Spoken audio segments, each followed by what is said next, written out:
বাবা মাকে এই 5টি কথা কখনোই বলবেন না। নাম্বার 1, তোমাকে এখন সময় দিতে পারবো না। কেন ভাই? বাবা মা তোমাকে মানুষ করার জন্য সময় দিয়েছে না? তাহলে কেন বলছো সময় দিতে পারবে না?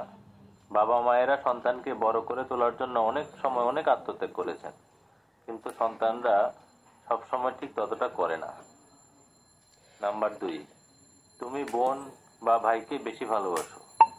না রে ভাই, বাবা মা কখনোই ছেলে বা মেয়ে এই বিবেচনাটা করে না। তারা দুজনকে সমান চোখে দেখে। হয়তো ভালোবাসার প্রকাশের ভঙ্গিতে 19-20 থাকতেই পারে। নাম্বার 3, আমি তোমাকে ঘৃণা করি। মাফ চাই ভাই, বাবা মাকে এত বড় ধাক্কা দিবে না। তুমি বয়সে ছোট বা বড় যেটাই হও না কেন, সন্তানের কাছে এই কথাটা বাবা মার জন্য অনেক বড় ধাক্কা। নাম্বার 4, তোমরা যদি আমার বাবা মা না হতে তাহলে ভালো হতো। কেন ভাই? অন্য কেউ তোমার বাবা মা হলে কি এমন ভালো হতো? বিশ্বাস করো, এর চাইতে ভালো কেউ হতো না। তোমার এই কথাটা অনেক বেশি কষ্ট দেয় তোমার অভিভাবকদের। নাম্বার 5, তোমরা আমাকে জন্ম দিলে কেন? সন্তানের কোনো বিষয়ে অসুবিধা প্রকাশ করলে বাবা মাদের অনেক সময় এই কথাটা শুনতে হয়। বাবা মা হিসাবে এইসব কথা তাদের জন্য অনেক কষ্টদায়ক।